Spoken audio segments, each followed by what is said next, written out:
Alrighty, are we heard? Testing. Yeah. Live test. Alrighty, let's go ahead. Put the camera on me. Alrighty, in 3, 2, 1, hit the record buttons. And what is going on, everyone? Episode 107 of the South Florida Gamers Podcast. I'm your host, the Silverback Senpai, and joining me on this side of the table is co-host Waluigi. Good. Wrong, AJ. Close enough. It's okay. It's the hotter AJ here. How's it going?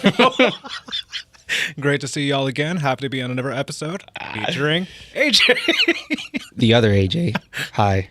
He's actually the hotter one. I'm sorry. Nice to see you guys again. As y'all already know, this episode of the podcast is going to be available on all audio hosting platforms. Just Google South Florida Gamers Podcast, and you will find us there, whether you're on Spotify, except SoundCloud, because SoundCloud is kind of irrelevant and dead. Unfortunately. Yeah, and any other audio hosting platforms, we're pretty much there. So I would say Spotify, the biggest one for us. So yeah, look us up. We're there. And of course, video playback is going to be available on YouTube and Facebook after the stream is done. If you have not caught the live stream, then of course, there's a video playback of the actual podcast episode. So I want to start off with, where have we been? Even though it's been like a couple of days or whatnot, about a week or so. After we had GC Christopher on our episode, shout out to GC. Oh man, he's a goat. And after that, that Thursday, we did not have a podcast episode because myself, I was getting prepared for Fighter Fest 6 or Fighter Fest 2024, however you want to call it, which was taking place here at Flynn's, and I needed the time to, fully prepare. I was also grinding out consoles of Dragon Ball Sparking Zero because the fact that you have to reach level 20 to unlock everybody. Man, that sounds familiar, doesn't it? Yeah, and it definitely took me, and I said, you know what, F it, I'm just going to do it all the way up to level 10 and just call it a day, because the fact that at least at level 10, you have majority of the cast that you already need.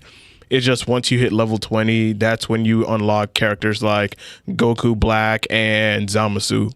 Once you hit level 20, or if you have Dragon Balls, I was gonna say that. Yeah, then you can wish for them. But even Dragon Balls, that takes a while. If you really like grind out the game, and I had to do this with 3 to 4 consoles. Oh my god. Yeah, so I was like, I'm just doing level 10 for all of them and just calling it a day. I tried to do it with my own account, but once I got to like level 18, like the experience was so slow. Like I was getting little bit chunks of experience. When I finally actually got Shenron and I wished for more XP, it wasn't even that much. And I was like, bro, I know. Come on. It kind of hoes you. Yeah, so I was like, you know what? F this, whatever. And thankfully at Fighter Fest, it was a great event. I was a 1-TOing Sparking Zero, actually. It was you and Butters. Yep. And thankfully with that event, no one complained about certain characters not being available, even though there's like over 100 something characters. 182. We had one guy complain, but it was very minor. What? Really? Yeah, he's like, oh yeah, the PlayStation feels a little delayed. And then we asked what he plays on. Steam Deck. You can listen to the VOD for evidence. Bro. And then you hear me and Butters like, I play on Steam Deck. Like, he said this with confidence.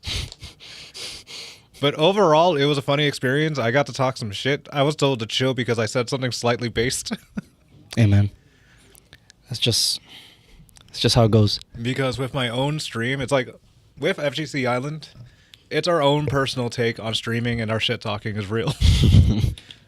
But it's all out of love and entertainment, folks. Dude, I wish...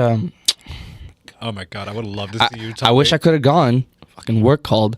But I did have a little bit of a tournament.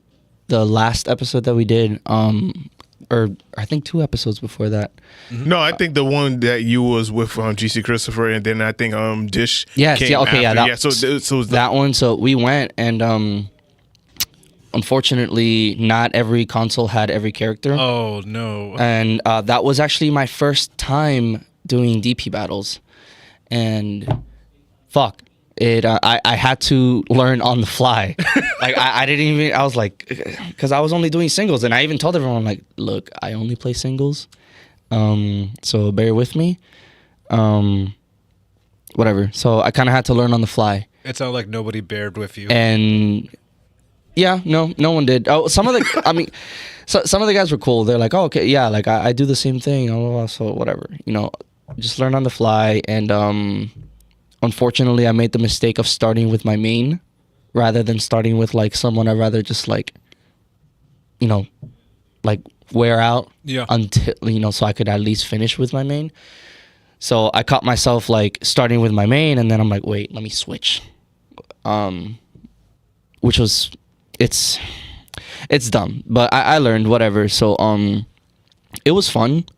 I didn't like that all the consoles didn't have every character, especially the one I wanted to play. But it was pretty fun. Very fucking sweaty too. I was like, okay, dude. You chose this path. I mean, yes and no, because as much as I like playing Sparking Zero, I fucking hate how some people are, and some people I have play. to hear this. Like, don't get me wrong, some people are really good, and like, they earned their way up there. But and some people are just like, okay, I'm gonna cheese it. I'm gonna use so and so or whatever, or not even use so and so. They'll just do the same fucking move and like just get lucky every time, especially when they're unblockable fucking moves. So yeah, I had to learn all that on the fly, and I didn't get far. I'll be honest with you, I didn't get far because I was like, okay, I'm learning DPs, and I'm learning like different matchups, characters that I never went against because I've been so used to going against Gojitas and Jirins or UI Gokus. So I kind of learned that matchup. So then I had to learn different characters. I'm like, oh shit. So it was just like training for me. That's basically what it was. That's why I didn't get far. That's how you treat it. So I was like, fuck it, I'll train. And fast forward to the other day, Silverback and I were running some matches, and that was actually more productive than that fucking than that mini tournament. And I learned a lot. I learned Broly's fucking matchup. Who else were you using? I was using Broly. I was also using Kid Buu. I was also using Goku. Mostly Goku, yeah. Yeah, mostly Goku. And I think I also towards the end, I probably started using Frieza. Yeah, you did use Frieza. Yeah, you did use a couple characters that I never gone against. And I learned more, and I actually got to win a few. I forgot how many. We did a total of 20. I think it was 12 and 8. Yeah. Yeah, so AJ won 12 of them. Yeah, it was that was actually fun and like productive. But yeah. That's all I'm going to say for now about that. Respect Zero. I felt that. You like how I literally went from TOing to actually competing from Fighter Fest? Yeah, because like I TO 2 tourneys. wait, which one you? I did a Melty Blood too. Oh, They didn't have a stream run, so I'm like, you know what? I might as well just do it. Oh, okay. That was actually really fun to watch. And then I ended up just doing the Street Fighter, went 2-2, lost to Seb, the guy who got first, and then I lost to Orlando, the Akuma player. But then the Strive, oh my god, that was a bloodbath. Strive was fun. Oh my god, I almost lost to a bedman because nobody plays that character. I robbed with just being cheap with Ramlethal. Long story short, her projectile has a delay into an actual bug in the game that Arxis is fully aware of after so many tears. But then the funniest thing is, I got knocked out by a boy. Then I had to fight Rock Ronnie. I reverse 3-0'd his ass.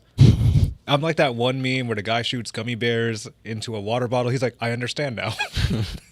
And I locked the hell in. I'm like, okay, so he's not blocking the overhead, so I can just flip and combo. Like, I did the same thing 3 times and reverse 3-0'd him. He's like, I fucking hate you. And then we handshook anyways, because we're homies. Then there was another guy I beat named Jin. He got me once, and the same thing. I understand now. Yeah, it was a 3-1. I made him walk away from the arcade because you just see me grinning. Because I know 100% I robbed. Then on stream, even though I went like 1-3 against Lucian, who's a really good Strive player, he looked at me every time. He's like, I hate you for your character. I'm like, I understand. He showed the I show speed meme of him just like holding laughter. And I'm like, I got top 8. I got where I wanted. Everyone's booing. I'm just like, what? I play One Piece. It's on you guys for not knowing this matchup and doing something about it. Yeah. And then I got interviewed by Silver. He's like, why are you like this? I'm like, I'm just a podcast host. That's my way. I'm like, I just want to have fun. I didn't even care. And I'm going to rob no matter what the situation is, because that's just the island motto at this point. We don't win. We just rob. 10 out of 10 experience. I would do it again. That's kind of what I kind of strive for. No pun intended, because I don't play Strive, and I'm not going to play Strive. But That's a good Yeah, decision. that is a good decision. I don't take the game serious. It's a pretty looking game. I like the graphics. I don't really fuck with how it feels. Good. And I like some of the character designs, but you will not catch me playing that game. Good. I'm sorry if I offend any. I'm not sorry if I offend anyone. But I'll give it that. It has pretty characters. Yeah. Good designs and everything else. But yeah, I just love how Arcs is like, everyone's now excited. It's like, oh yeah, 8.5 Strive after a month of the release. I don't care. I'm just going to rob until they fix the character. I mean, I'm just going to rob again. It's just a cycle of robberies. If you can make content out of us, that's perfect game. I'm just going to keep promoting the podcast too. Yeah. That's all I do. Someone's just like, hey, why didn't this guy get first for being a broken character? I'm like, hey, he's handsome, but he also has a podcast you can follow. I know you saw that when I tagged you in. I was out of pocket for that one. This guy. I know. I have way too much fun here, as you noticed. Yeah, like and subscribe to I cannot. Anyways, let's focus, boys. Before I say my piece, Four Face in the chat on YouTube said, "No offense taken. Don't play Strive. Do not play Strive." Yeah. Fuck no. There's no offense taken. We're not. I played it one time before. That's it. Yeah, that's what That's it. all it takes is one time. Yeah, I was like, For me, like, I can play Strive. I just choose not to go to the extreme lengths like a lot of people do when it comes to that game. Especially if you want to be very optimal, you want to be good at the game, and then of course, if you want to compete at the game, like I can play Strive. yeah. A lot of people don't know that. It's like I can play Strive, okay, but it's just the fact that I choose not to because, I'd rather play Grand Blue. That's where I'm comfortable at. Yeah. That's my comfort fighting game for the time being is just Grand Blue, because I thought it would be Mortal Kombat 1, but we all know where that game went. Unfortunately. The Yeah. Warner Brothers treatment. Yeah, so Unfortunately. I'm not playing Mortal Kombat 1, so I say, you know what? I'm just gonna go all in on Grand Blue, and thinking about maybe I should get back into Tekken. Maybe not, but it depends on how I feel, because right now I'm still comfortable with Grand Blue, and I'm just gonna stay there. Yeah. I see Strive. I see where it's going. I'm okay. Like, I'm good. Like, I see the improvements. I see for me, Strive is entertaining to watch. Yes. Yeah. I'm just not going to be entertained as I'm playing. It's like the gladiator fights. Yeah. Or it's like those like chicken fights, low key. You're just watching people play like idiots and see how far it This goes. is the same thing with Sparking Zero. I enjoy watching people get murked. I don't enjoy being murked or doing the murking sometimes. Damn, we can do salt because I gotta lock in. If I'm locking in, and I'm whooping someone's ass 9 times out of 10, yeah, like, okay, yes, I'm having fun whooping someone's ass, but if I have to lock in, I'm like, I'm not enjoying this shit. I just want to turn my brain off. You know, there's so many fucking combos, and it's like, Yeah, with fighting games, Oh. you do have to suffer a little bit in order to be better. yeah, dude. Oh yeah. I feel like that's a fact nobody talks about. Yeah, because that comes with the territory of the game. Is just that And if that you can really go if for you really anything. want to be good, you're gonna have to suffer at the game. That goes for anything. Yeah. You have to suffer a little bit first to understand what you got yourself into and what you can do about it. Yeah. But damn, I just spoke some philosophy, low key. Yeah. Yeah. So overall, Fighter Fest was a good event. 10 Had out a of good time. definitely there are some things I would, improve some minor improvements here and there, whatnot. But I would say overall the event ran smooth because that was the biggest concern for me is make sure everything runs smooth. It low-key did. And hopefully none of the island stations that we had, none of the power didn't go out. Thankfully, Thankfully, the one that was near here, the one where all the tech and setups were at, it did go out, so I had to redirect the power to like another outlet, and then for the entire time, throughout the entire day, like it ran Tekken, it ran Street Fighter, it ran Strive, no problems. It didn't power out. I was like, thank you. And then the other island, same thing. I redirected the power somewhere else. That island did not crash or whatnot, and also it didn't feel crowded. No, it didn't. It didn't feel crowded inside the venue, which I think some people did have some concerns about that. Like maybe there might be too many people that may show up for this event. But overall, having, the Oasis on the arcade side, and then, of course, you also have here, and then, having the groups of people, completely split up so where they can go to the arcade side or they can hang out here, or we had some people outside. It did not feel crowded, and I think that made everything, go really smoothly for last Saturday's event. So I'm happy about that, and that makes me more confident that now with the new quarterly events that I've announced, that pretty much is going to be the same layout, the same concept, and we're going to continue to keep going with that moving forward. And as long as people are having fun and having a good time, and hell yeah. And it, and it's a very comfortable experience, then people are more likely to come out and enjoy the event and have a good time. And that's what I wanted to do. Sweet. So with that, we're going to go ahead and get in with our topics. And our very first topic is very interesting because here we go again. We're talking about Concord. And this time, yeah. It's a Concord at this point. Yeah, and this time, Sony shuts down Neon Koi and Firewalk. Concord won't come back free to play. So pretty much Concord is just dead. It is never coming back because the developer teams, Neon Koi and Firewalk, they're no more. So reading the article, we're going to go ahead and read it together. In a recent statement, Sony announced that it would be closing Neon Koi and Firewalk Studios alongside confirming that Concord is permanently gone and will not be coming back in any capacity. The announcement was made in an internal email sent to all employees, but you can find the full content here. We've included some highlights below. Today, I want to share some important updates from Sony Interactive Entertainment Studio Business Group. We consistently evaluate our games portfolio and status of our projects to ensure we are meeting near and long-term business priorities. As part of our ongoing effort to strengthen SIE's studio business, we have made a difficult decision relating to two of our studios, Neon Koi and Firewalk Studios. With this refocused approach, Neon Koi will close and its mobile action game will not be moving forward. I want to express my gratitude to everyone at Neon Koi for their hard work and endless passion to innovate.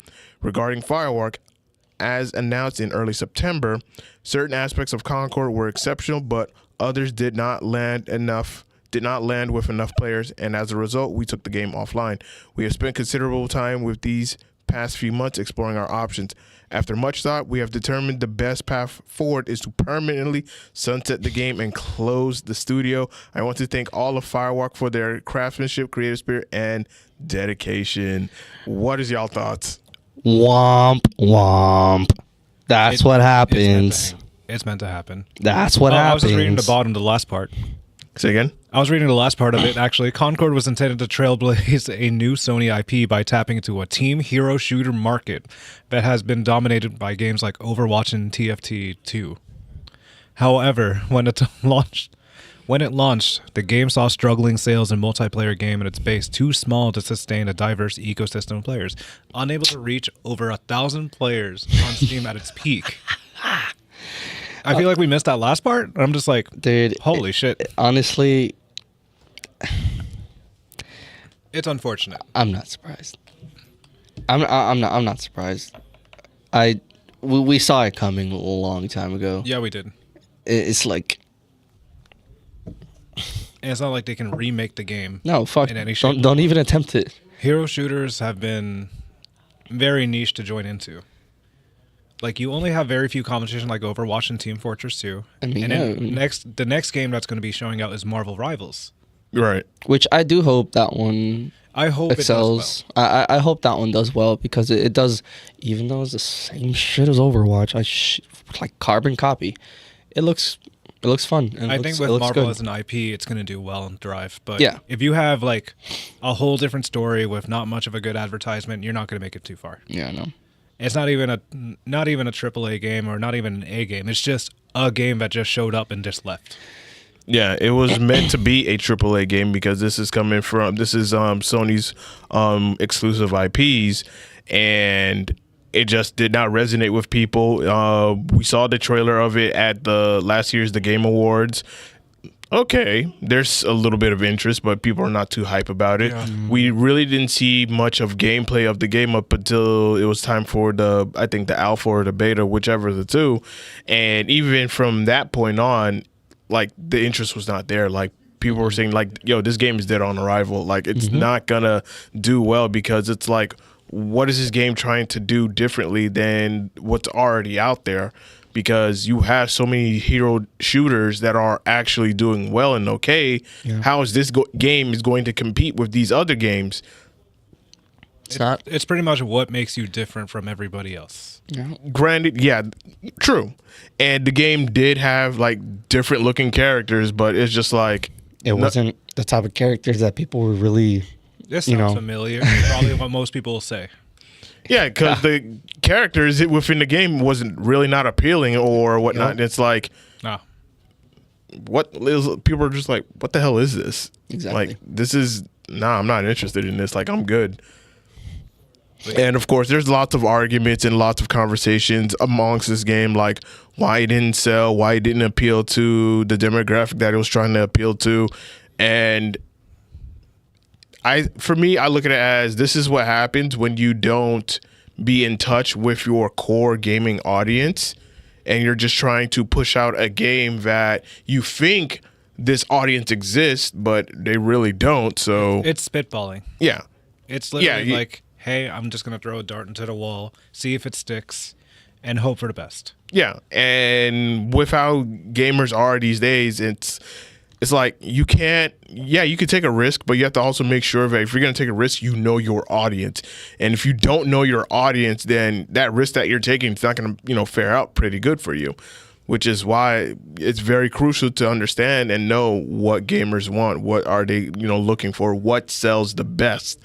Rather than we're just going to go off of, emotion and feeling and we're just going to hope for the best. Like, don't hope for the best when you don't know your demographic. Yep. Just don't, because it's just not going to work out for you. And Firewalk Studios and Neon Koi, they're gone. People thought that maybe Sony's just shelving Concord to maybe bringing it back as a free-to-play game, which that's what it should have happened in the beginning. Like, make the game free to play rather than a $40 hero shooter, because you have so many other hero shooters, as we've talked about in previous episodes, that Are free. they are free to play. Yeah, originally Like Overwatch with Overwatch 2, even though I understand it's Overwatch 1.5. It's literally Overwatch. Overwatch 1 used to cost money before it became free. Yeah. Nope. Blizzard knew what to do. Yeah. Yeah, they've learned their lesson. It's like, the next Overwatch, even though it's a carbon copy of the first one, make it free to play. When EA, since they're not doing Titanfall 3, Apex Legends. they did Apex Legends, and that game had no marketing. It was completely new and different. It was a battle royale game, but instead of like 1v1 or quads, this one was 3v3, and your characters had abilities, and that was unique. Yeah. At the time, and it blew up. I remember playing Apex Legends. We all heavy. remember. Yeah. Yeah. So and then of course, you got your Fortnites, you got X Defiant, which it's losing its player base, but it's still, I would say it maintains it. What's up? It maintains it. Yeah, X Defiant is still maintaining its core audience, and I would say it's doing better than fucking Concord. So there's that. Even though people hate Ubisoft, at least that game, X Defiant, is actually doing a lot better. and still doing better than Concord. I think 1-star games on Steam are doing better than Concord. Yeah. Whoever. Have Listen. you guys heard of a game called Fate Trigger? Fate Trigger. Why does that sound familiar? Is it a I have multiplayer not. The game? best way for me to describe it is Fortnite for Gooners. It's literally a battle royale with waifus. And it actually looks fucking good. Fate Trigger to Navita. Yeah, that one. Huh. I think it's gonna be free to play. I'm not sure, and I still don't know What's when. the name of it? So Fate Trigger, Fate Trigger. the Let me- Navita. I feel like we're about to stumble into something newer. I promise you, it looks good. Will we get canceled for this? Nah, Nah, I'm playing. Oh, it does look like a generic shooter. What the hell? it's Fortnite for Gooners, bro. It looks like a Hoyoverse like Yes, adopted child. it's like if Hoyoverse and Fortnite had a baby, and that's what it is. Does look stereotypical. I will say that. And I believe some let's look- characters. let's look at this. Let's look at this. We're about to. Oh my. Okay. Oh no, we now have sound and everything else. Yes.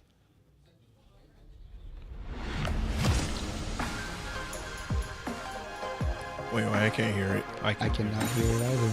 I don't know if I But you don't need sound. Trust me. do. Yeah. You don't need sound. Trust me. You just see the trailer. Falling in the sky. This looks familiar. Yup. Just wait on it. Okay. Yeah. The game looks good. It's, Just wait on it. Just wait on it. You'll see why I'm calling it Fortnite for Gooners. Let there be light! The digital frontier. Not this one, At man. my Not the one. fingertips. oh no. I actually like the first, the third. There you go. You see? That's why. Lights off. And I really hope that this game Jiggle succeeds. physics. Yup. There it is. Oh, Yup. I do Come on, dude. apologize. You're gonna tell me this game is not gonna succeed? I'm gonna play this shit. We know you are. This game looks actually fun. Come on. Time to Are we gonna do a walk the let's play, clouds. like a playthrough of this? I would like to actually, I'm one with the waves. but like each character has different abilities too. So If this has crossbow, I'd be interested. Okay. I Like, can feel the Dude, rhythm of it's your it's heart. a healer. yeah. Burn to ashes. I'm not ashamed of my responses now. Yeah, this is definitely a crappy talking. Yeah. No, it's literally yeah. Fucking Genshin Fortnite. That's what it is. Or Fortnite Impact. I don't know. Whatever you want to call it.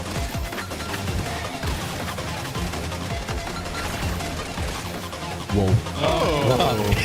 Yeah. I told you. I told you, dude. That's not omnidirectional movement, but yo, Dude, come on, bro. This game it's I gonna love succeed. your hype for this. It's gonna succeed, dude. It's gonna succeed. Your Come hype, on, man. your hype is making me hype. I fucking hate it. Dude, it looks so good. Closed alpha on September So 25th. this Okay. already passed. Yeah, it already passed. Okay. Bro, Okay, I respect your opinion. you're welcome. If no one knew about it, now you know. So if it's like a 5-player, then we just need to get Butters and somebody else. Dude, bro, I'm saying. This is my way of telling I'm Butters we saying. need to get this game. I'm gonna get the game. I'm gonna play it. I just hope it's free to play. I mean, even if it's not, How much are you willing to spend? not gonna fucking spend more than 40. I'll tell you that. There we go. That's the price I was looking for. Yeah, no. Even if it does have a price tag on it, like whatever. But Oh, I'm about to look it up to see if there is a price tag. Cause hold on, because I just Googled it. Fate Trigger. Let me just go to the official website. I think that's the best way to go. Mm-hmm. I love how this is a side quest within our podcast. It's on Steam. Currently, it's on Steam. So Nope. We're not professionals. I feel like we got to say this every episode. Just to nah, remind but people. we got to start being professionals. You know. We're professionally showing you guys in every game. This Yeah. is what this looks like. It's on. All right, so I'm gonna just show y'all the website and whatnot. So let me go ahead and full screen this. All right, so there's the trailer that we all seen. Row. The homepage. Row. What's that noise? Row. Oh my lord. Dude. We totally derailed from the topic. But I mean, Concord. I kind of did try to stay on topic This looks like because this will last longer you than know, Concord. I'm not gonna lie. we're talking about free to plays. We're talking about Shooters. shooters, hero shooters. This seems like a there's hero shooter. focus. Yeah. So yeah, Concord failed, but this can succeed. Awakeners. Weapons. Map. The world. Gallery. Oh, there's no release date yet.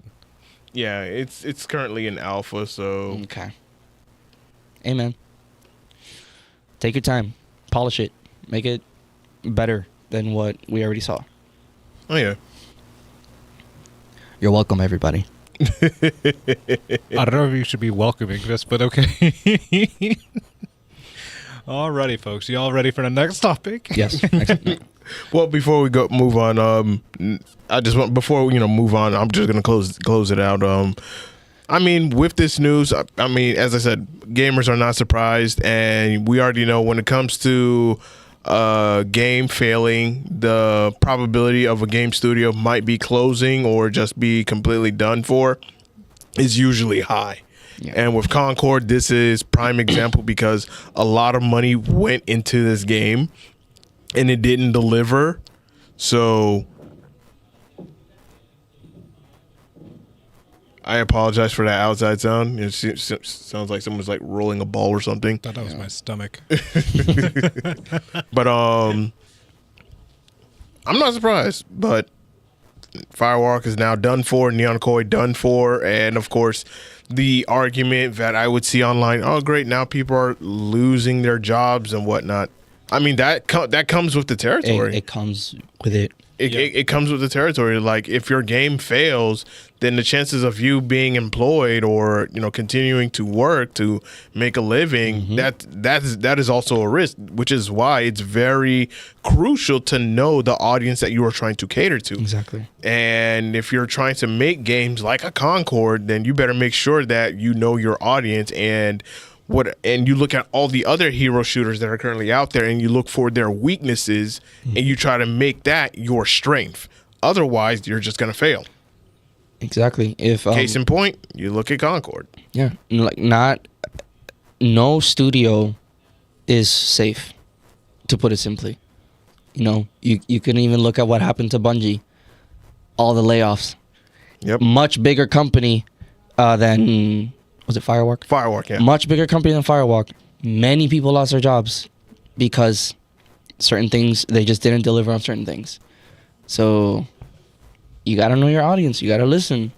But with Bungie, it's a little different. But I'm trying to keep it like within the same like everything that's going on. So just listen to your audience. Listen to the people. It's not that hard. So yeah. I don't want to sit here and pretend that I'm a game developer or anything. I know it's not easy, but just listen to your audience, man. That's it. All right. Mm-hmm. Our next topic is why Sega is reviving classics like Shinobi and Jet Set Radio across games, film, and TV. Transmedia boss Justin Scarpone explains how the gaming giant is planning to become an entertainment juggernaut. Ooh. If you weren't paying close attention, you could be forgiven for not noticing that Sega, best known for Sonic the Hedgehog, Persona, Like a Dragon, has quietly become an entertainment powerhouse outside of video games. That is true. Thanks partly to the huge success of Paramount's Sonic movies, plus mega licensee deals within the likes of Lego and Roblox, Sega's transmedia business has grown significantly since 2020, jumping 107 places on the top global licensors list into number 39, above the likes of Sony Pictures. Sega says it now generates nearly $1 billion in annual retail sales of toys, clothing, and merchandise alone. Wow. Yep. So this is good from Sega. Like Sega is one of those classic IPs, classic not IPs, but the classic gaming company that most of us have grown up with. You know, back in the 90s, if you had the Sega Genesis or the Sega Saturn or Sega Dreamcast, that's how we got our introduction into Sega. And after the Sega Dreamcast, after that failed, Sega decided to be like, you know what, we're just going to go ahead and sell software. We're going to start selling to, you know, PlayStation. We're going to start selling to Xbox. We're going to start even doing deals with Nintendo and start selling our games to Nintendo as well. And over time, Sega has slowly built up their reputation, slowly been doing good. There's been some games that have been hit or misses, but I will say for games like Sonic the Hedgehog, Sonic is still alive. There's still a huge fan base of Sonic fans. That's never gonna die. Yeah. Nope. Never going to die. I would say the Sonic fandom is probably what's keeping Sega. Well, will always keep Sega relevant. Yeah. Yeah. And then, of course, you also have the Sonic movies as well, which have been, each one have been success. Yes. Bangers, back to back, and I am so excited for the third one. Yes. And honestly, I like the parallels between the topics that we were just talking about. Oh You know, my God. one company not listening to their fans, and then Sega listening to their fans, and they're all the way up here now. Yeah. Because of that, like, dude, Oh my God. Four-Face actually doesn't miss. what do you say? So he's like, I could see Jet Set Radio anime doing well, fun character design, and a cool world. Remember Sega's Shenmue anime? Adult Swim actually had this collaboration with Yeah. Sega. Mm-hmm. I forgot about the anime, low-key, but if they have money to do that, they can do anything. Yeah. They have a lot of opportune moments with their IPs that they're using wisely. Mm-hmm. Even like Yakuza is going to be on Amazon Prime, like a live action. Nice. Yeah, that's good. That's nuts. You don't It- see many games having actual adaptations nowadays like you used to. And now they're actually like, hey, we're Sega, we can do whatever the fuck we want. Yeah, because they've built themselves up and they've, you know, went back to the basics of, hey, we're going to start catering to the community. We're going to start putting out quality games that people are going to love and enjoy. Like, you look at the, like, Persona. A lot of people love Persona. And Yeah, that cannot be a live action. Yeah. You know how deep that would be? Way too deep. I mean, you could make it a live action. If you do season like the video games? Or Like- just straight into 5? I wouldn't do it as a movie. I would do it like a series. like a series show. Yeah. That's Like- what I was thinking. Like, it would be better that way because Persona is so big. Yeah. And there's so much that you're not going to be able to cram all of that into like 2 hours. It's just not possible because humanly not. yeah. Because you're literally just going through like the main character's like own personal life and and the main character's like interactions with so many different people and whatnot, and so many things that you learn about the world that the character is in. So you're not able to make a movie out of it, but live action series, yes, you're able to do that. Yeah, with ending A, B, and C, just so you can please every audience member. Oh yeah, definitely. But yeah, as I said, you know, it's good that, you know, Sega is doing very well. And I'm going to read this quote right here. The strategy is to turn us into an entertainment company with games as our core pillar business, just as Disney would say films are. Scarpone told VGC at Gamescom Asia.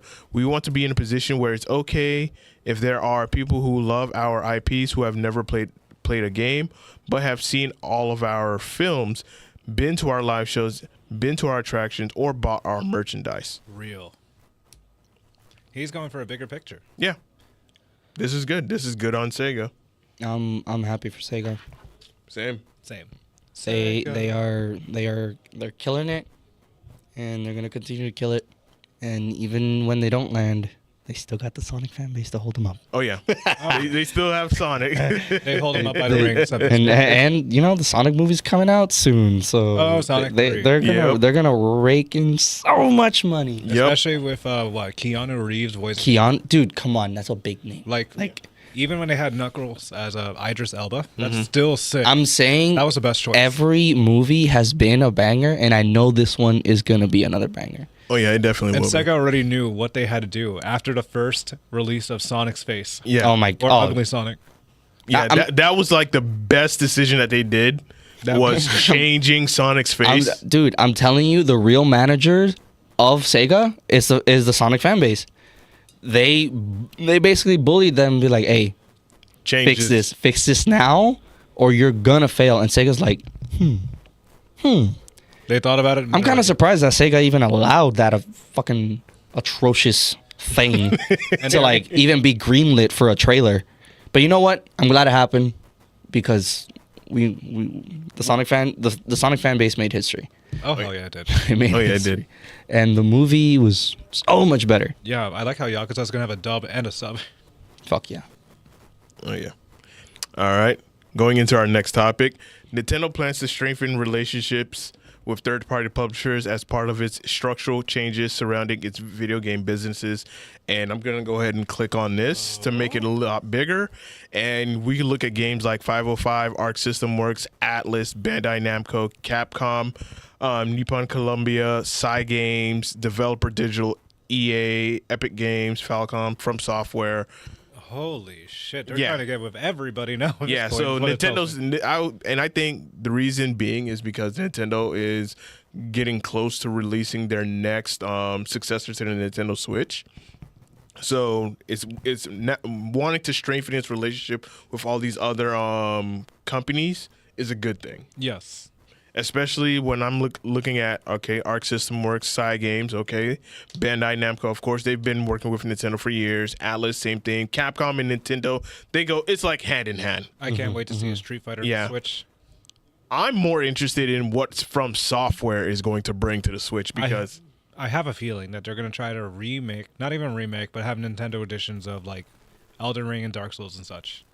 I could see that. I don't think it's going to be good quality. Yeah. But it's something that they can throw in for the Nintendo fans. Yeah. It only took them many, many years. I have a question of what Konami is going to be up to with it. That's a weird thing. And Microsoft is even more weird. Glad Square Enix is there. Oh, yeah. Oh yeah. Then you have Warner Brothers, which there's not many games out for Warner Brothers as of yet. Mortal Kombat 1 is on the Switch, but we know how that runs. Oh my god. Then they have Guilty Gear Strive. Yeah, that's coming out for the Switch. Microsoft is there. I am a little surprised, but also Yeah. not surprised that Sony is not there. Cygames as well. Yeah. It's just they're trying to do a lot of collaborations for this console. Amen. Even though it's off topic, I do like how the second Switch is going to be backwards compatible. Yeah.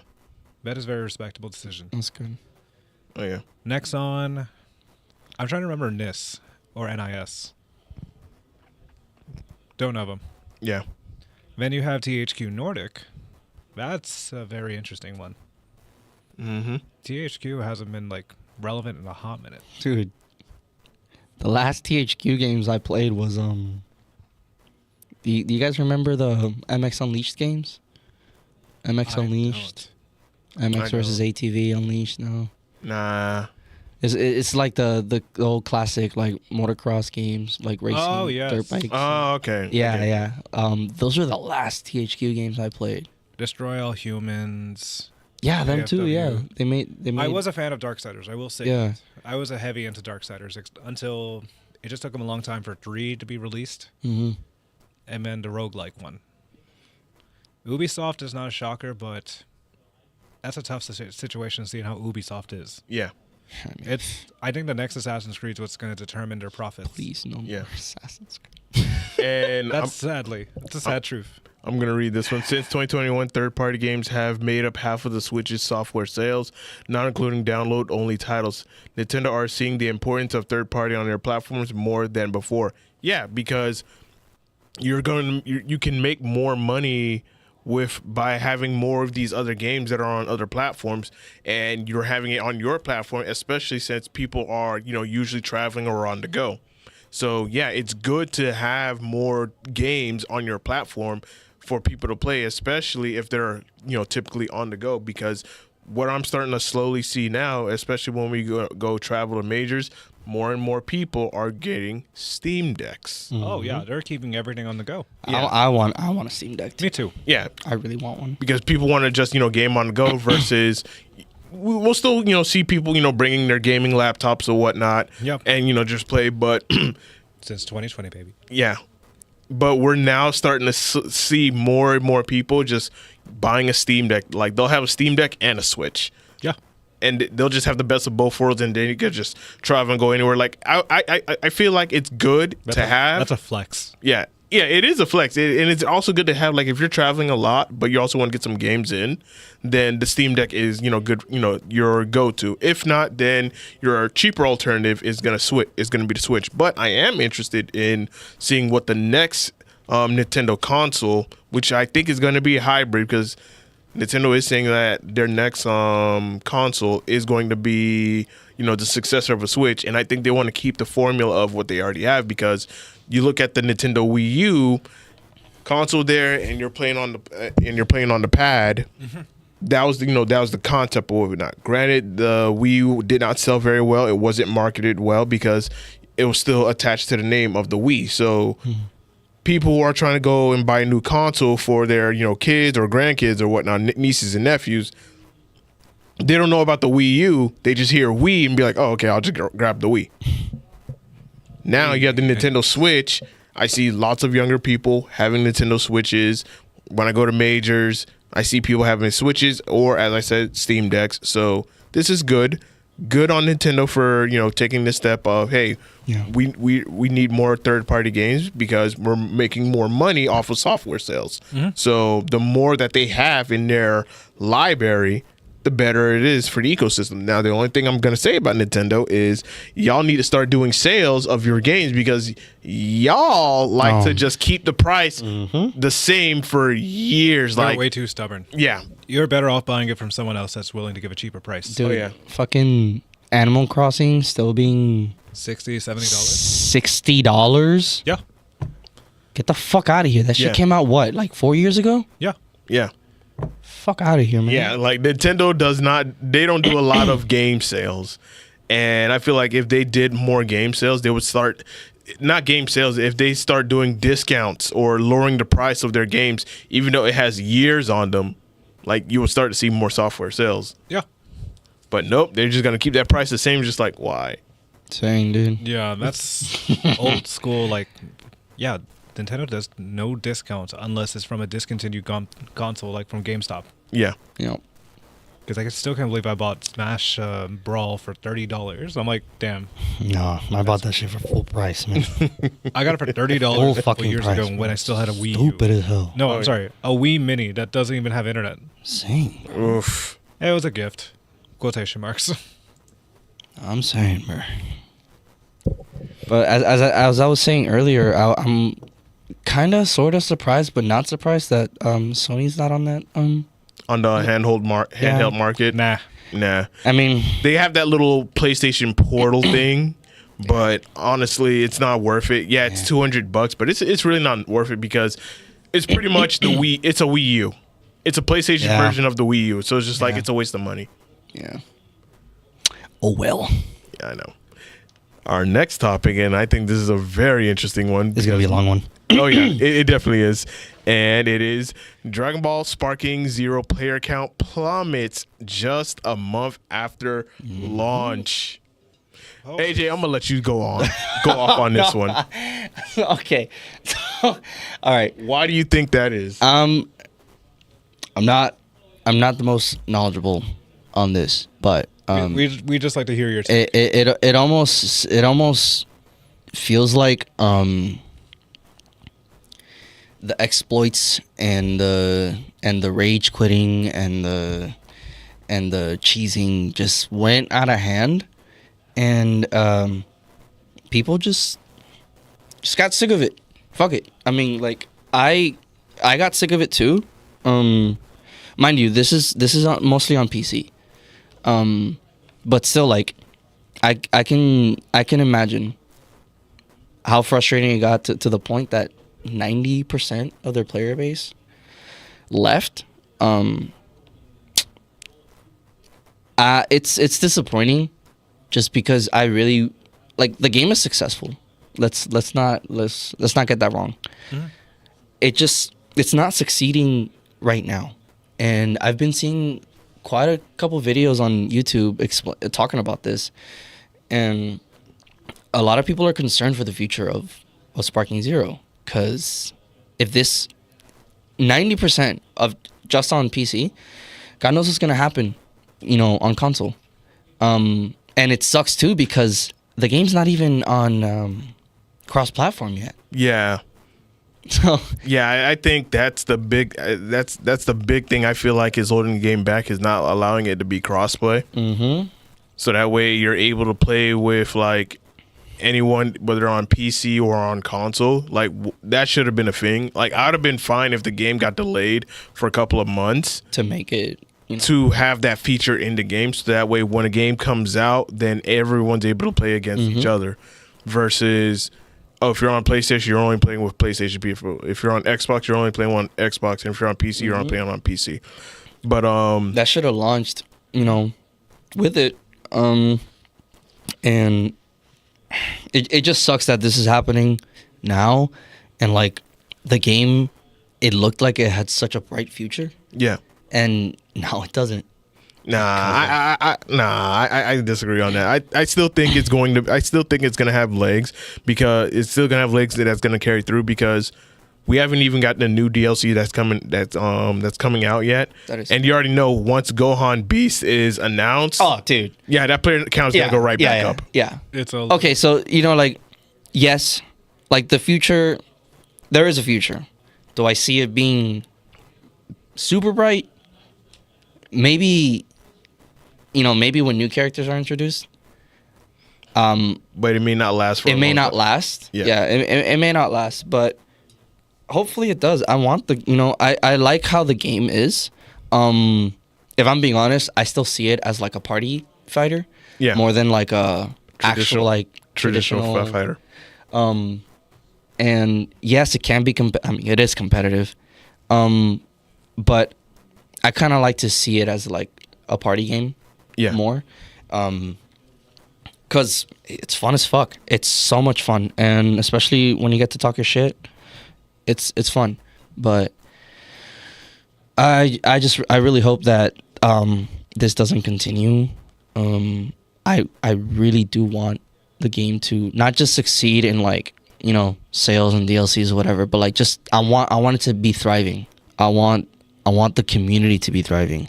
So there's a lot of accountability that needs to happen within the community. With the cheesing and the rage quitting and the like, it needs to fucking stop. Like I haven't gone against rage quitters, and I've never quit. I'll be the first to say I've lost more than I've won in ranked, but that's how you get better. You're not gonna get better by just quitting a match when you're getting your ass kicked so you can save your fucking rank. Just I don't know. It's definitely the community's fault. I don't think it's more of the developer's fault. The only thing I can pin on the developer is the fact that the game didn't launch with crossplay. But like at the same time, I kind of get that because that is kind of a complicated thing to do, and it does take time. And whatever. But most of it is on the community. 100%.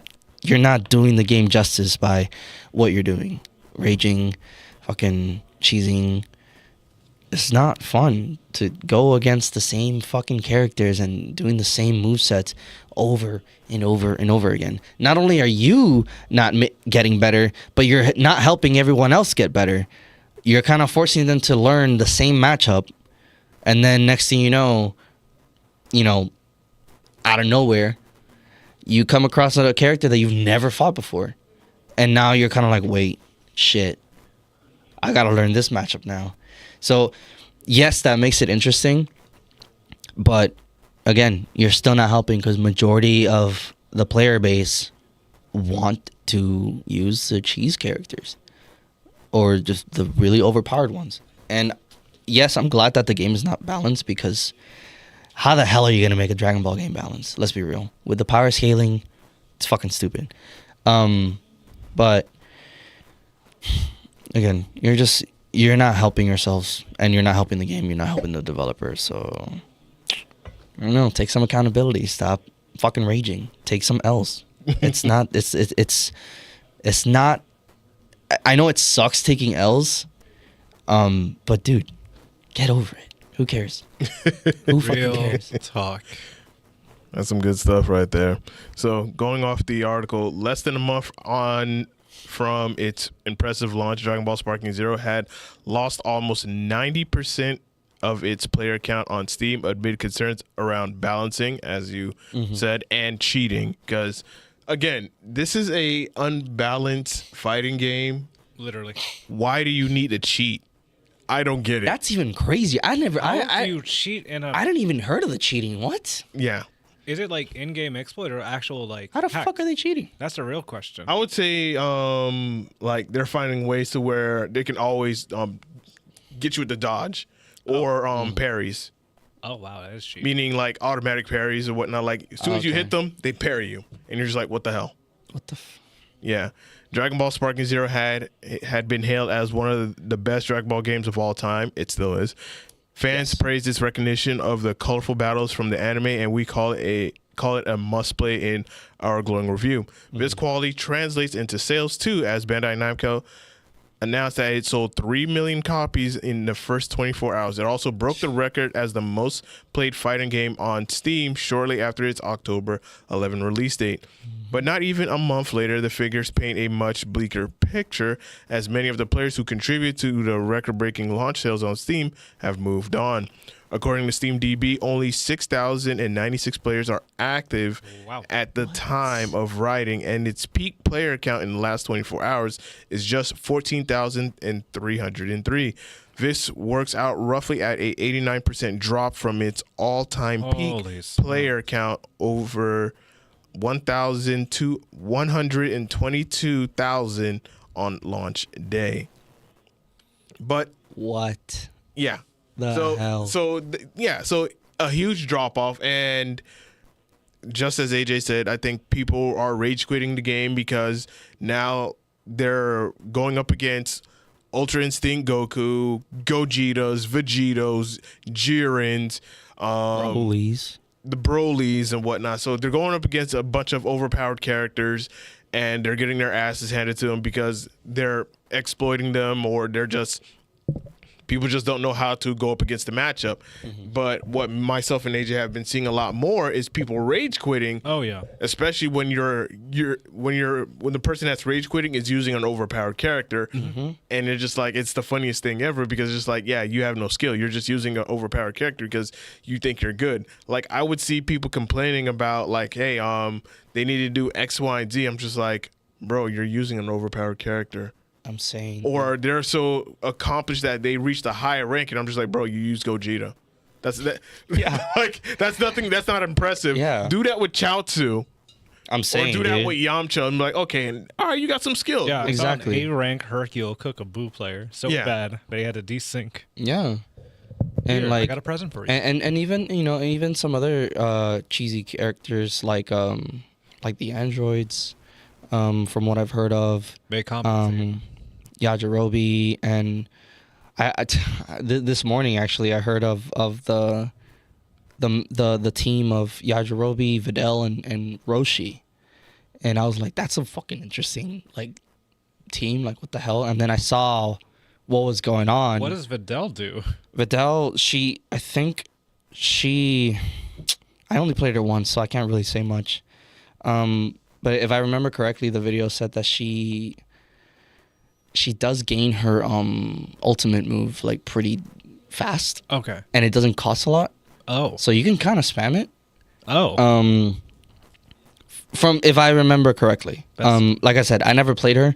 I'm sure we'll get corrected later on TikTok. By the Yeah, nerds. I'll be honest with you. I don't like my favorite characters are some of the most OP ones, but I don't use them. For example, when we were playing, and then I was using Goku and Vegeta, and I fused to Gogeta, I could immediately feel the difference in power. It wasn't even like, okay, you got skill, and I got skill. It wasn't even that anymore, and I kind of felt it, and I don't know if you noticed, but I was kind of holding back. I'm like, I know if I go all out, it's gonna be quick. Yeah. And like when I asked you, like, can I defuse?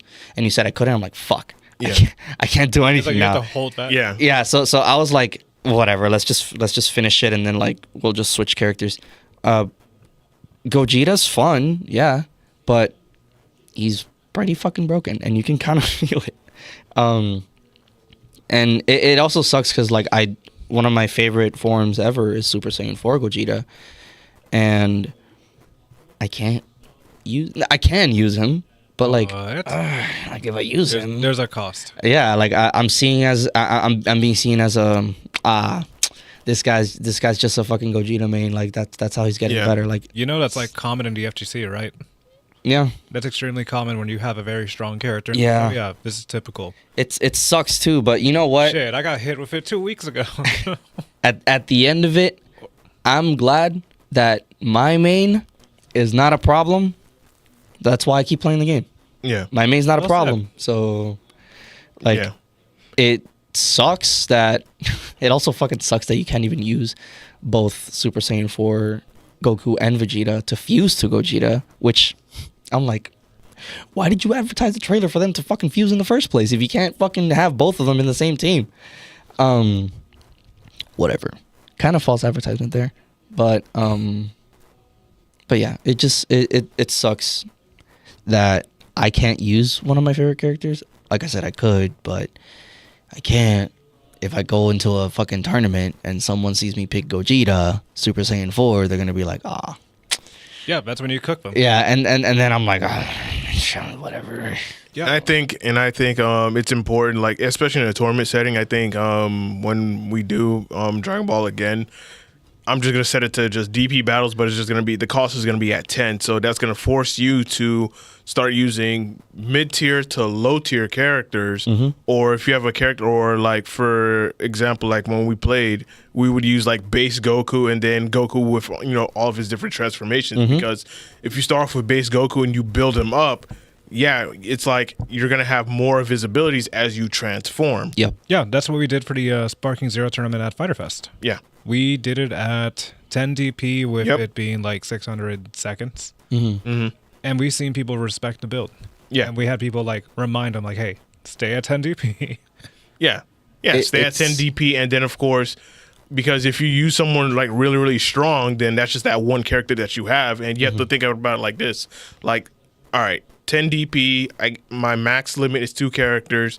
I want to make sure that I not only survive long, but I'm able to finish the other opponent as quickly as possible. So if they're gonna come out with a super strong character, my job is to have a lower tier character that can drop down their health, so that way I can finish that person off if should they get rid of my first person, and then my second person just cleans up. Yeah, we've seen a lot of like Vegetos that are not even Super Saiyan, like base form. Yeah. With either Roshi, Raccoon, like there were people that were prepped. Yeah. So character variety is definitely very important, because I think if we did singles like a boy told me, that we would start seeing more people using the same character. Yeah. With DP battles, now you have a different variety. Yeah, diversity. Yeah, you have character diversity, and it gives us like some kind of a balance as well, because a boy did tell me that when he was at ECT, they did 5v5, and that took a while. Yeah, that was another thing. That mini tournament I went to, those matches were going on for a while. I'm like, okay, this is getting boring. Yeah. It's getting so fucking boring. Yeah, because they'll eliminate a character, and then like so much time is passing, and you kind of forget. Oh wait, they got like 3 more. Yeah. The fight, you gotta sit there. You're going through a gauntlet. It's like, dude, oh my god, bro, this. You ain't got time for this. I don't got time to watch all this, dude. Just hurry up, Yeah. So limiting it to 2v2, 10 DP. I like that. Yeah. Oh, and so no I'm reading items. more of the article actually, and then I just noticed that there were hackers on PC able to get infinite key to unleash powerful abilities back to back to back. What? That's what I was missing. I'm like, there had to be a reason, but I just continued reading. Okay, so that Let me highlight that. yeah. Yeah, that makes much more sense. I'm like, what cheats are they talking about? That makes sense, yeah. But Yeah, that's dirty. PlayStation, you can't do that. no, fuck no. I guess that's why like I'm not having the worst experience because I'm on PlayStation. Because console is locked. Yeah. So I can't speak too much on the PC community. But like hearing that, sheesh. It's like I people get it. modding Call of Duty, I get it. hacking their accounts by using a flash stick and such. But Dragon Ball, I don't think you could do that at all Mm. if it's on console because it's locked. That makes much more sense now. Mm-hmm. But still, yeah, all the cheese and such will piss off people, but the hacks even worse. You know what? Yeah. The one time I can say I'm glad you're a console player because Yeah. PC Yeah. will piss you off even more. Oh yeah. Was it Super Saiyan 4 Gogeta? Not Gogeta. Super Saiyan 4 Goku. He is how many DP points? I think he's about eight. Yeah. Fuck. Okay. So then you would have That means you have to start off with GT Goku and then raise him up to be Super Saiyan 4 Super Saiyan Goku. 4. Yeah. I fucking hate doing that though. But Unless you want to start off with GT Goku and then you have like another character. That's super weak. That's super weak, yeah. I'd probably I think GT Goku's 5 DP points. So I'd probably start off with that and maybe like Another Goku. End of Z Goku Or Super Goku. or Super Goku, yeah, with being able to go God. Yep. That God bind. Yeah. I wanna lab that God bind. That God Yeah. bind is pretty. It looks pretty fun. But it's still unfortunate for the PC community. Yeah. You know, the game's gonna pick back up once I think it DLC, will. Yeah, once DLC comes out and whatnot. And then I'm And sure patch notes will actually kick. Yeah. if they balance the game, which I highly doubt. No, not balance the game, but at least more like anti-cheat software. Yeah. Yeah. Yeah, you Yes. can't balance Dragon Ball, but you can at least Nah, balance the hack. yeah. Oh yeah, definitely. Real time. And besides, it's Dragon Ball. Yeah. That shit's not gonna die. Yeah. Especially like a new fucking Budokai. Come Yeah, on. you can't get Shenron to fix You- the game. No. But it does suck, but you know what? I don't have any doubts for this game. Like, yeah, it looks like kind of shitty now.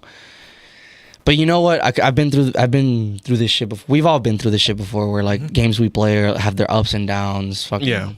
shit. I can't wait till we talk about this later. And Age is like, this game is ass. I'm kidding. There's probably gonna be a point where I'm just like, fuck this game. yeah. Yeah. The Fucking cycle, hate it. The cycle doesn't end. Yeah, hey man, you know, I did it for 10 years with Destiny. I could do it for any other fucking game. Then there's that Genshin phase you had. Yeah, I dropped that game. I know you did. I don't even have it on my console. I just love bringing it up. But I will say, like, for games like Dragon Ball Sparking Zero, like, you may not see like a lot of competitive tournaments for it, but it does make for like a good fun tournament where you don't take it seriously, Yeah. but you just have fun with it and whatnot. So Man, I want when new you said CPU. that holding the community responsible for it, I would say having more tournaments of this game where people could just come in, play, and have fun. That will sustain it for a longer period of time. So Yeah.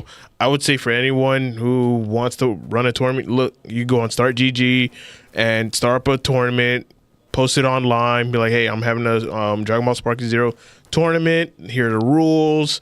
We're trying to get people together so that way we can make something out of it and Yeah. then just have fun with it. So Oh yeah. finding that community, I think it exists. You're just gonna have to find them and then just continue to do your part, spread the word, let people know about it, get more people to join in and whatnot, and just overall have fun with the game. Yeah. Because I know for next year, when it's convention season, I can definitely see Sparking Zero being in tournaments for this. 100%. Yeah. I want to see CPU battles. Like that's something we could do. That's something we could do at Flynn's or like with us. That we just throw some money on the side, saying, "Hey, which one of our groups will win without us playing the game?" That's crazy gambling right there. Oh Hell yeah. Oh yeah, definitely. We could do that low key for like the next major we're at. Yeah, I wanna pull up on my Super Saiyan 4 cosplay to play as Super Saiyan 4 Goku. No. Like let your CPU do it while you're dressed. While I'm just fucking throwing money, like Yeah, yeah. I'll throw 5 in.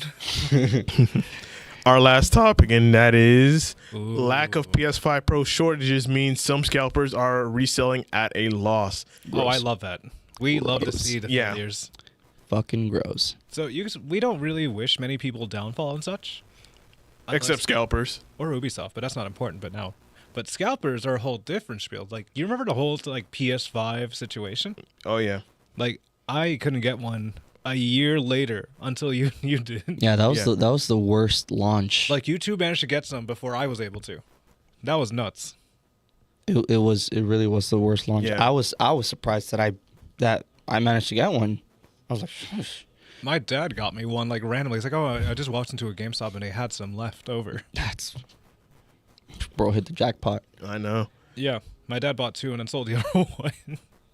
So I'm gonna go ahead and read it off. While there remain a handful of sellers trying to sell the console at a profit, eBay UK currently has numerous sellers listing the £700 console for less than its retail price. Oh. A number of sellers currently have buy it now consoles sell for £680 through £700, while others have auctions currently sitting between £510 and £670. While these auctions will likely rise before the end, it seems less likely that they will surpass the console's £700 retail price. Gross. For me, I'll just let y'all know that I don't know the European like the currency or whatnot, but I will say even here in the United States that people can literally just go into a store and just pick up a PS5 Pro if they want to, because there's no one trying to scalp them or try to resell them at a higher price, because you can just easily go to a store and just buy one. Yeah. Okay. And on top of that, there's no urgent demand for gamers to go out and buy PS5 Pro, because now we can look at reviews and more information on the console and watch videos of play-by-plays. I'll tell you the price right now. €700 is $749 in US terms. Okay. Damn.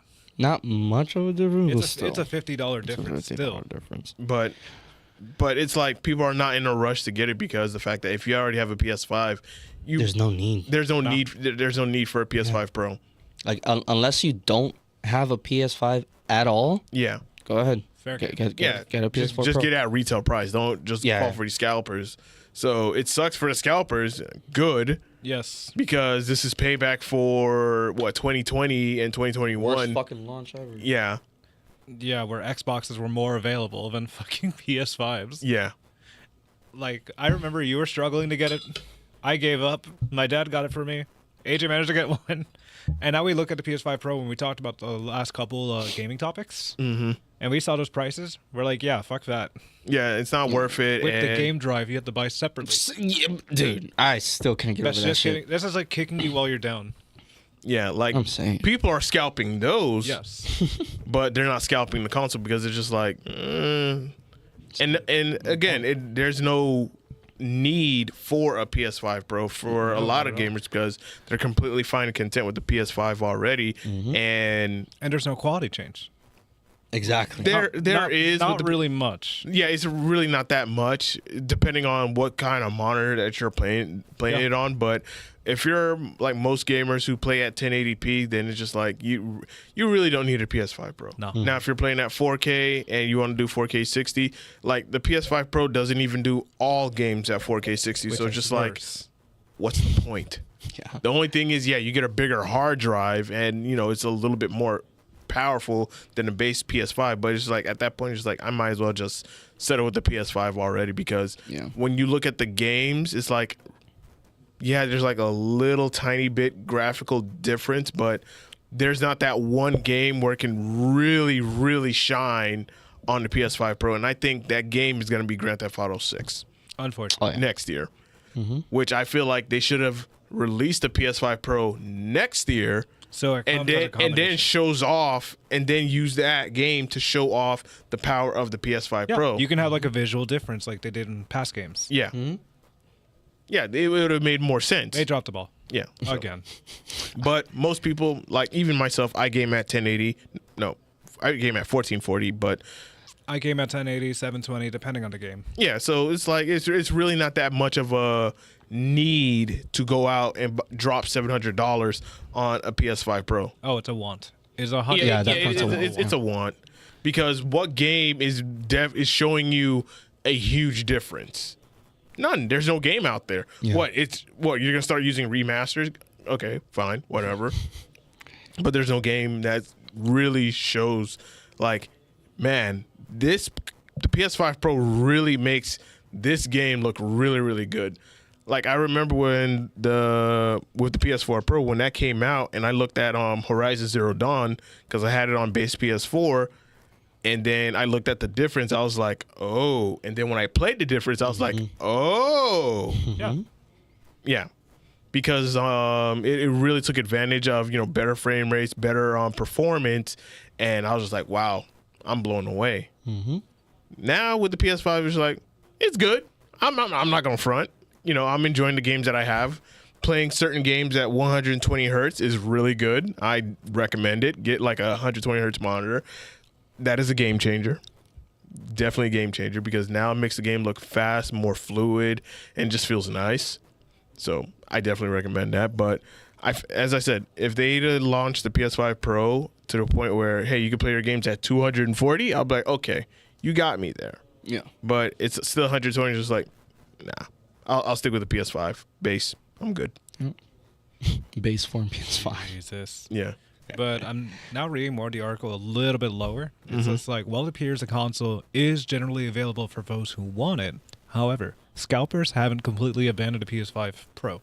Instead, it's the console's external disk drive sold separately in its short supply and being scalped. The drive is supposed to sell for $79 or 99 pounds, but it's currently sold out at every major retailer, and the result for eBay UK, sellers are posting it buy it now listings better for 150 to 250 euros or pounds. I'm like, that is so you can't get the console, but you can get the disc drive. Yeah. Which is a snakish way to make a few bucks at least. Yeah, because still many gamers want to, be able to play their games physically, but after looking at a couple of articles, a lot of gamers buy their games digitally.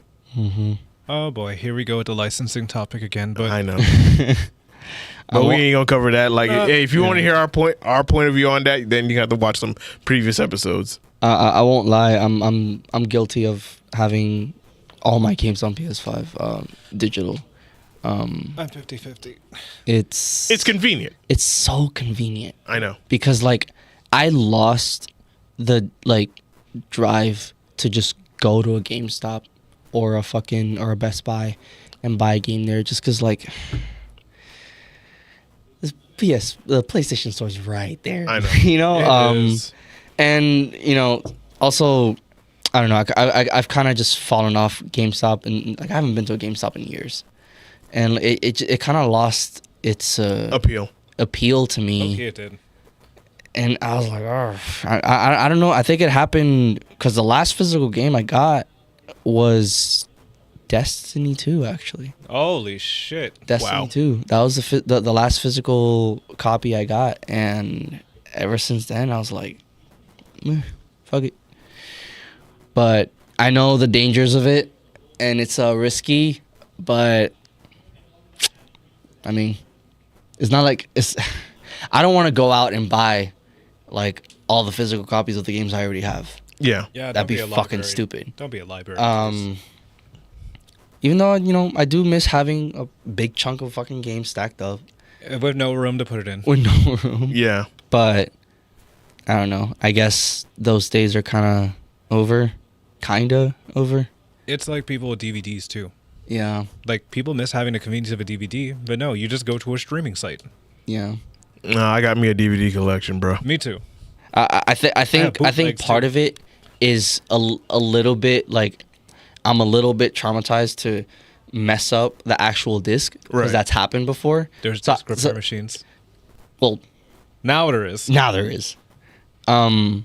But yeah, because back in the day, I would mess up a disc. I'm like, fuck, I can't play it no more. Then you gotta get rubbing alcohol. I know, like the dude. old And, classic method. Yeah, man. We're showing our age right now. I know. But we're not that old, which is funny enough. Yeah, man. Those PS2 days. We're young at heart. Those PS2 days were something. They were something, but Oh yeah, they definitely were. That's what I did. It's kind of. It's like the a little bit of cartridge where you trauma used to there. blow it, but Nintendo told you not to blow it, but we believed ourselves. Yeah. Yeah, we're that old. Yeah. But yeah, fuck the scalpers. Yeah, fuck the scalpers. Fuck the scalpers internationally, and those that are now selling the disc drives. I can't. Hey, man. It's a headache. Oh, it definitely is. I still have a headache just thinking about the scalpers now. It definitely is. Well, any other topics that you guys want to discuss before we put a bow on this and wrap this up? I'm stuck. There's nothing else crazy going on. Definitely got to try Fate Trigger when it comes out. Yeah, I was gonna mention Fate yeah. Trigger. That was our first like video reaction. Yeah. That's funny. We got to do that more often. Oh yeah. Fate Or second Trigger. one, because we did Prince of Persia very briefly. Oh yeah, we did. But then we just had. Oh, that the new Prince of Persia. Yeah, one that Yeah. really didn't. failed. Yeah, fuck that. They had an opportunity. Oh my god, bro. Again, an listen to the gamers. I know Ubisoft had an opportunity to bring back the classic 3, and they didn't. No, man. They want to go in a new direction.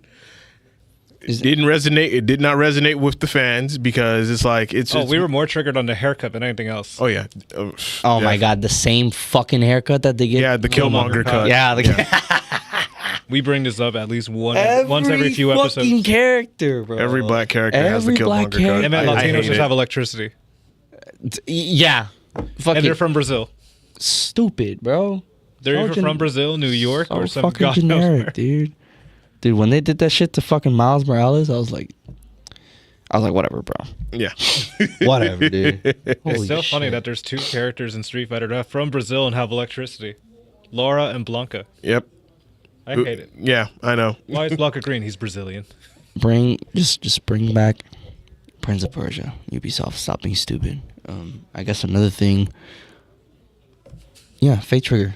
I'm really excited about that. I'm now like I see your. We're gonna keep an eye on that game. Yeah, I'm still you know, We gotta talk developers to notice us. I'm still optimistic about Sparking Zero. Obviously, it's Yeah. a great game. One thing I do want to talk about, not right now, but in a future episode, the whole issue that's been happening with Sun Black Wukong? Myth Wukong, with I think it's games. I forgot the name, but they were just basically like kind of review, like Was it like a sort of like review bombing the game and kind of making it so it doesn't go into the nominees for Game of the Year. I would like to talk about that. See if you can find an article of it. And yeah, no, I'll find an article. I'll find some YouTube videos too. And I do want to talk about just the potential Game of the Years. Just Ooh, because gonna be a good that's episode. always we gotta get a list of games and make like a tier list of Yeah.